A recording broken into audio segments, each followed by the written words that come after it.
Hi friends, welcome to Civil VIP's channel. இன்னைக்கு நம்ம என்ன பார்க்க போறோம் அப்படின்னா ஸ்ட்ரென்த் ஆஃப் மெட்டீரியலோட செகண்ட் கிளாஸ் தான் ப்ராப்பர்ட்டி ஆஃப் இன்ஜினியரிங் மெட்டீரியல். ஒரு மெட்டீரியல் அப்படின்னு எடுத்துக்கிட்டோம் அப்படின்னா அதுக்கு நிறைய ப்ராப்பர்ட்டி இருக்கும், ஒரு எக்கச்சக்க ப்ராப்பர்ட்டி இருக்கும். ஆனால் ஆஸ் அ சிவில் இன்ஜினியராக ஒரு கன்ஸ்ட்ரக்ஷன் மெட்டீரியலுக்கு என்னென்ன ப்ராப்பர்ட்டி ரொம்ப இம்பார்ட்டன்ட் அப்படின்னா ஒரு 6 ப்ராப்பர்ட்டி இருக்குது. அது என்ன அப்படின்றத டீட்டெயிலாக டிஸ்கஸ் பண்ணலாம். ஓகே, வாங்க வீடியோக்குள்ளே போகலாம். ஃபர்ஸ்ட் ப்ராப்பர்ட்டி என்ன அப்படின்னா யங்ஸ் மாடுலஸ் ஆஃப் எலாஸ்டிசிட்டி. இதை வந்து இ அப்படின்னு டினோட் பண்ணுவாங்க. இதை ஹூக் சொல்லியிருந்தாருல, யங்ஸ் மாடுலஸ் ஆஃப் எலாஸ்டிசிட்டின்ற கான்ஸ்டன்ட் பேஸ் பண்ணி தான். யங்ஸ் மாடுலஸ் அப்படின்னா என்ன அப்படின்னா இது வந்து ஒரு ப்ராப்பர்ட்டி ஆஃப் த மெட்டீரியல். எதை பொறுத்து அப்படின்னா ஒரு ஆக்சியல் லோடு கொடுக்குறப்ப எதர் ஆக்சியல் லோடு வந்து கம்ப்ரசிவாக இருக்கலாம் இல்லை டென்சைல் ஃபோர்ஸாக இருக்கலாம். கொடுக்குறப்ப அது எப்படி பிஹேவ் பண்ணுது அந்த மெட்டீரியல், எந்த மாதிரி பிஹேவியர் இருக்குது, எவ்வளோ தூரம் வருது, அதோட ஸ்ட்ரெஸ் என்ன, அதில் உருவாகக்கூடிய ஸ்ட்ரெயின் என்ன, அதில் என்னென்ன ஃபோர்ஸ்லாம் கிரியேட் ஆகுது, அதில் டைமென்ஷன் எப்படி சேஞ்ச் ஆகுது, அது என்ன பிஹேவியரை எக்ஸிபிட் பண்ணுது அப்படின்றத பற்றி படிக்கிறது தான் யங்ஸ் மாடுலஸ் அப்படின்னு சொல்கிறோம். யங்ஸ் மாடுலஸ் அப்படின்னா அதோட ஃபார்முலா என்ன அப்படின்னா ஸ்ட்ரெஸ் பை ஸ்ட்ரெயின். இப்போ இதை பாருங்களேன், கீழே ஒரு ஸ்ட்ரெயின் 1 mm அப்படின்னு வச்சுக்கிட்டோம் அப்படின்னா ஸ்ட்ரெஸ் 1 mm ஸ்ட்ரெயினுக்கு எவ்வளோ ஸ்ட்ரெஸ் தேவை அப்படின்றது தான். இப்போ யங்ஸ் மாடுலஸோட வேல்யூ அதிகமாக இருந்துச்சு அப்படின்னா நம்ம ஸ்ட்ரென்த் ஆஃப் த பாடி ரொம்ப அதிகமாக இருக்குது அப்படின்னு வந்து அர்த்தம். அப்போ இன்ஜினியரிங் மெட்டீரியல் எல்லாத்துக்குமே யங்ஸ் மாடுலஸோட வேல்யூ ரொம்ப அதிகமாக இருக்க மாதிரி தான் நம்ம பார்த்துக்கணும். ஓகேவா?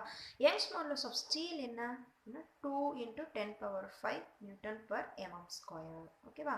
யங்ஸ் மாடுலஸ் ஆஃப் கான்கிரீட் வந்து 5000 √f(c(k). எனக்கு ஸ்டீல் வந்து ஒரே இதுதான். கான்கிரீட் வந்து நம்ம M5 M10 M25 M15 அதோட கிரேடை பொறுத்து யங்ஸ் மாடுலஸ் வேல்யூ அதிகமாகிக்கிட்டே இருக்கும்.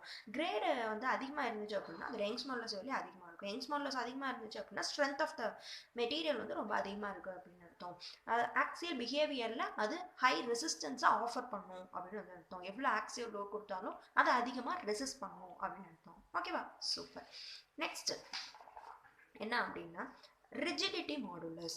ரிஜிடிட்டி மாடுலஸ் எப்படி டினோட் பண்ணுவாங்க அப்படின்னா அதுக்கு இன்னொரு பேர் இருக்குது, மாடுலஸ் ஆஃப் ரிஜிடிட்டி இல்லை ஷியர் மாடுலஸ் அப்படின்னு கூட சொல்லலாம். இந்த CGN இந்த மூணுல ஏதாவது ஒரு டேர்ம் வந்து டினோட் பண்ணுவாங்க. இதை எதை சொல்லுது அப்படின்னா இது வந்து property of the material under the shear load.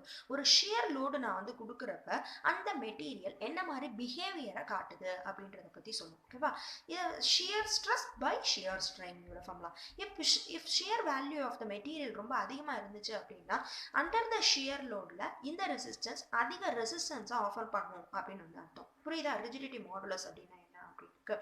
இப்போ ஒரு மெட்டீரியல் நீ வந்து அந்த ஒரு மெட்டீரியல் நீ வந்து சூஸ் பண்ணிடல, அது வந்து ஷாஃப்ட், அதை யூஸ் பண்ணி நீ வந்து ஷாஃப்ட் மேக் பண்ண போற அப்படின்னா ஷாஃப்டில் என்ன ட்விஸ்டிங் ஃபோர்ஸ், அது மூலமா எல்லா இடத்துலையும் ஷியர் ஃபோர்ஸ் தான் கிரியேட் ஆகும். அப்படின்றப்ப அந்த மெட்டீரியலுக்கு ஷியர் மாடுலஸோட வேல்யூ ரொம்ப அதிகமாக இருக்கணும். அந்த மெட்டீரியலை சூஸ் பண்ணி தான் நீ வந்து ஷாஃப்ட் மேக் பண்ணணும். ஓகேவா? இப்போ இதோட அப்ளிகேஷன் புரியுதா? நெக்ஸ்ட் வந்து பல்க் மாடுலஸ். பல்க் மாடுலஸ் அப்படின்னா அண்டர் வால்யூமெட்ரிக் ஸ்ட்ரெஸ் கொடுக்குறப்ப அதோட ஸ்ட்ரெயின் எப்படி இருக்குது அப்படின்றது தான். பல்க் மாடுலஸோட ஃபார்முலா என்ன அப்படின்னா volumetric stress by volumetric strain. இப்போ ஒரு பாடி இருக்குது, அது ஒரு லோடு கொடுக்குறப்ப அதோட வால்யூம் ஃபுல்லாக சேஞ்ச் ஆகும் இல்லையா, அதுதான் வால்யூமெட்ரிக் ஸ்ட்ரெயின் அப்படின்னு சொல்கிறோம். Change in volume by original volume.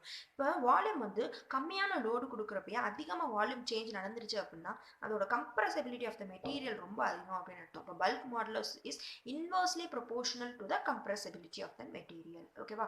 Next இந்த மூணையும் நம்ம என்னன்னு சொல்லுவோம் அப்படின்னா Young's modulus of elasticity, rigidity modulus, bulk modulus மூணுத்தையும் எலாஸ்டிக் கான்ஸ்டன்ட் அப்படின்னு சொல்லுவோம். ஏன்னா இது வந்து எலாஸ்டிக் பிஹேவியரை சொல்லுது. லீனியராக லோட் கொடுக்குறப்ப அது என்ன மாதிரி எக்ஸ்பெக்ட் பண்ணுது, ஷியர் லோட் கொடுக்குறப்ப எக்ஸ்பெக்ட் பண்ணுது, அதோட வால்யூமெட்ரிக் ஃபோர்ஸ் கொடுக்குறப்ப அது வால்யூமெட்ரிக்ல எப்படி வந்து சேஞ்ச் நடக்குது அப்படின்னு சொல்லிட்டு எலாஸ்டிக் ப்ராப்பர்ட்டி கொடுக்குறதுனால வந்து எலாஸ்டிக் கான்ஸ்டன்ஸ் அப்படின்னு சொல்லுவோம். இது மூணுல ரிலேஷன் ரொம்ப ரொம்ப இம்பார்ட்டன்டான ரிலேஷன்.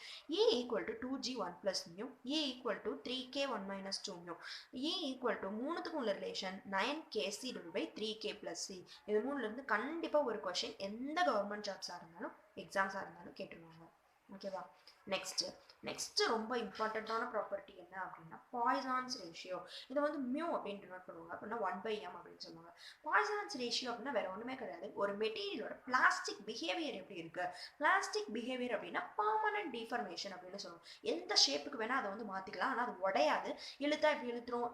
பிளாஸ்டிக் பிஹேவியர் அந்த மெட்டீரியலுக்கு எப்படி இருக்கு அப்படின்றத பத்தி சொல்றதுதான். இதோட ஃபார்முலா என்ன அப்படின்னா lateral strain by longitudinal strain. Laterals அப்படின்னா என்ன? இப்போ வந்து லோடு கொடுக்கறதுக்கு பர்பண்டிகுலரா இப்போ இந்த லோடு கொடுத்தீங்க அப்படின்னா இந்த பார் வந்து எப்படி நடக்கும், இப்படி மாறும். இதோட லென்த் வந்து அதிகமாகும், இதோட டயாமீட்டர் வந்து குறையும் இல்லையா? இப்போ லோடுக்கு பர்பண்டிகுலரா இருக்க டைரக்ஷன் தான் வந்து லேட்ரல் டைரக்ஷன். லோடுக்கு டைரக்ஷனா இருக்க லோடோட பேரலா இருக்கக்கூடிய டைமென்ஷன் தான் வந்து என்னன்னு சொல்லுவோம் லாங்கிடியூடினல். அப்போ lateral strain by longitudinal strain. ஓகேவா? நான் பாய்சான்ஸ் ரேஷியோ இதோட வேல்யூ பார்த்தீங்க அப்படின்னா -1 to 0.5. ஜென்ரலாக எல்லா இன்ஜினியரிங் மெட்டீரியலுக்குமே 1 to 0.5 தான் இருக்கும். -1ங்கிறது சம் பாக்டீரியாவுக்கு வந்து இருக்கு அப்படின்னு சொல்றாங்க. ஓகேவா? இதோட வேல்யூ -1லேருந்து 0.5 அப்படின்னு சொல்றாங்க. இப்போ இதோட வேல்யூ 0.5 ஃபார் ரிஜிட் மெட்டீரியல். பிளாஸ்டிக்ல இருந்து ரிஜிட்டா போகிறப்ப தான் 0.5 வேல்யூ காட்டும். ஓகேவா? ஓகே. இப்போ ஃபார் எக்ஸாம்பிள் இப்போ ஒரு கான்கிரீட் இருக்கு, ஒரு ஸ்டீல் இருக்குன்னு வச்சுக்கோங்க. கான்கிரீட்டுக்கு பிளாஸ்டிக் பிஹேவியர் அதிகமா, ஸ்டீலுக்கு பிளாஸ்டிக் பிஹேவியர் அதிகமா? யோசிங்க. இப்போ இதோட பாய்சன்ஸ் ரேஷியோ வேல்யூ பாருங்களேன். கான்கிரீட்டோட பாய்சன்ஸ் ரேஷியோ வேல்யூ 0.2, ஸ்டீலோட பாய்சன்ஸ் ரேஷியோ வேல்யூ 0.3. பாய்சன்ஸ் ரேஷியோட வேல்யூ அதிகமாக ரிஜிடிட்டி அதிகம் காட்டும். இப்போ இது ரெண்டுல எது அதிகமான பிளாஸ்டிக் பிஹேவியர் எக்ஸிபிட் பண்ணோம் அப்படின்னா concrete has more plastic behaviour than steel. ஏன் அப்படின்னா இதோட பாய்சன்ஸ் ரேஷியோட வேல்யூ இதுக்கு தான் கம்மியாக இருக்குது, இதோட வேல்யூ அதிகமாக இருக்குது. ஓகேவா? நம்ம என்ன நினைப்போம், ஸ்டீலுக்கு தான் பிளாஸ்டிக் பிஹேவியர், ஏன்னா அதான் எழுத்தா மாறுது. ஆனால் அதை விட கான்கிரீட்டுக்கு தான் ரொம்ப அதிகம். புரியுதா? ஓகேவா? பாய்சன்ஸ் ரேஷியோட இம்பார்ட்டன்ஸ் புரியுதா? Okay, super. நெக்ஸ்ட் ப்ராப்பர்ட்டி என்ன அப்படின்னா ஸ்ட்ரெயின் எனர்ஜி அப்படின்னு சொல்லுவாங்க. ஸ்ட்ரெயின் எனர்ஜி அப்படின்றது வேற ஒன்றுமே இல்லை. அதுக்கு பெஸ்ட் எக்ஸாம்பிள் வந்து வில்லு தான். வில்லை எப்படி பிடிச்சி இழுத்துட்டு விட்டோன்னா அதோட அம்பு வேகமாக போகுது. அதான் நியூட்டன்ஸோட தேர்ட் லா தான். ஓகேவா? ஸ்ட்ரெயின் எனர்ஜிக்கு best example. The internal work done of an deformed body by the action of externally applied load within the elastic limit. Within the elastic லிமிட்குள்ளே இருக்கும்போது தான் அது வந்து ஸ்டோர் பண்ணிக்கும். பிளாஸ்டிக் லிமிட்டுக்கு போயிடுச்சு அப்படின்னா அது டிஃபார்ம்டு ஸ்டேட்டுக்கு போயிடும். அப்படின்றப்ப அதில் ஸ்டோர் பண்ணி வச்சுக்காது, அது பெர்மனன்ட் டிஃபார்மேஷன் நடந்துடும். அது டஸ் நாட் ரிகைன்ஸ் டு ஒரிஜினல் பொசிஷனுக்கு வராது. ஓகேவா? நான் அமௌண்ட் ஆஃப் ஸ்ட்ரெயின் எனர்ஜி அந்த மெட்டீரியல் எவ்வளோ ஸ்டோர் பண்ணி வச்சுக்கோம் அப்படின்னா ஸ்ட்ரெயின் எனர்ஜியோட ஃபார்முலா என்ன அப்படின்னா σ²/2a × v. இந்த அமௌண்ட் ஆஃப் ஸ்ட்ரெயின் எனர்ஜி தான் அந்த மெட்டீரியலில் ஸ்டோர் ஆகிருக்கும் அப்படின்னு சொல்கிறாங்க. வேறு ஒன்றும் இல்லை. ஸ்ட்ரெயின் எனர்ஜியை பொறுத்த வரைக்கும் சம் இம்பார்ட்டன்ட் ஒவ்வொன்றுக்கும் ஒவ்வொரு பேர் இருக்கும். மேக்ஸிமம் ஸ்ட்ரெயின் எனர்ஜி ஸ்டோர் ஆயிடுச்சுன்னா என்ன, டோட்டல் ஸ்ட்ரெயின் எனர்ஜி ஸ்டோர் ஆயிடுச்சுன்னா என்ன அப்படின்னு சொல்லி பேர் தான் இருக்கும். அதை மட்டும் நம்ம கொஞ்சம் மனப்பாடம் பண்ணிக்கிட்டா போதும். ஸ்ட்ரெயின் எனர்ஜி பெர் யூனிட் வால்யூமை நம்ம என்னன்னு சொல்லுவோம்னா மாடுலஸ் ஆஃப் ரெசிலைன்ஸ் அப்படின்னு சொல்லுவோம். இப்போ மாடுலஸ் ஆஃப் ரெசிலன்ஸ்க்கான அப்போ ஃபார்முலா என்ன, பெர் யூனிட் வால்யூம். அப்போ யூக்கு கீழே வந்து வால்யூம் வந்துடும். அப்போ σ²/2e அது மட்டும்தான் தான் மாடுலஸ் ஆஃப் ரெசிலன்ஸ். இப்போ ஒரு பாடியில் மேக்ஸிமம் ஸ்ட்ரெயின் எனர்ஜி ஸ்டோர் ஆயிருந்துச்சு அப்படின்னா this is called as a proof resilience அப்படின்னு சொல்லுவோம். ஓகேவா?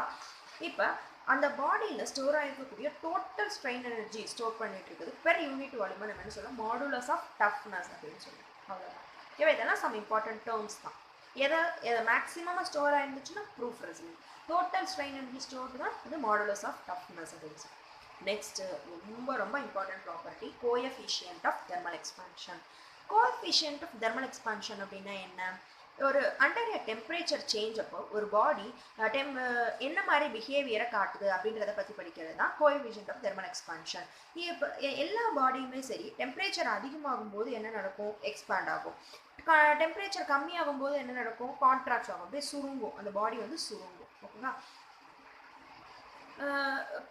Coefficient of thermal expansion value ஏன் ரொம்ப இம்பார்ட்டண்ட்டான ப்ராப்பர்ட்டி அப்படின்னு பார்த்தோம் அப்படின்னா இப்போ ஒரு பீம் வந்து நம்ம மேக் பண்ணுறோம் அப்படின்னா this is a beam is a flexural member. நம்ம முன்னாடியே பார்த்துட்டோம். அதில் கம்ப்ரெஷன் லோடும் வருது, டென்சைல் லோடும் வருது.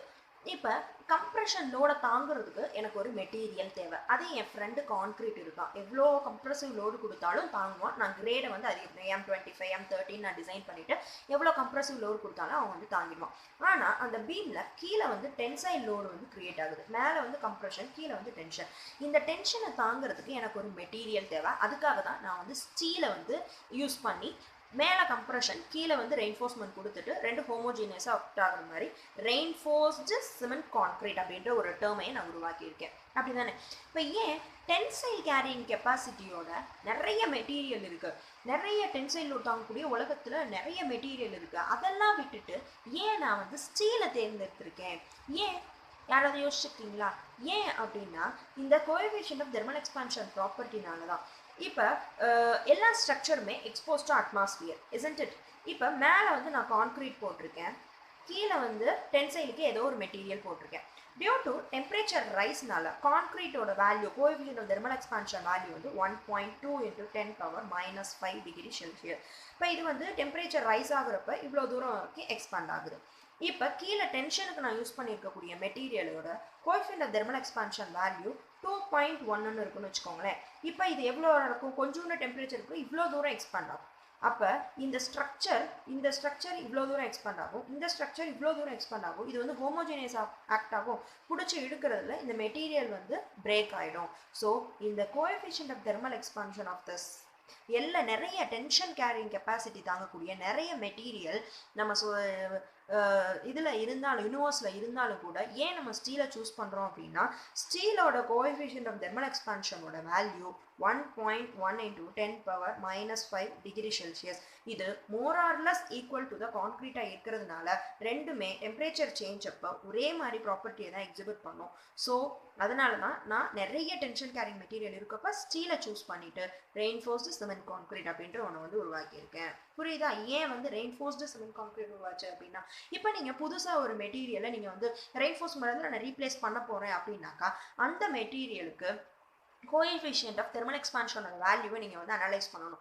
ஓகே, இது வந்து கான்க்ரீட்டோட மோர் ஆர் லெஸ் ஈக்குவலாக இருந்துச்சு அப்படின்னா அதை ரெயின்ஃபோர்ஸ்மெண்ட் பதிலாக நீங்கள் ரீப்ளேஸ் பண்ணிக்கலாம்.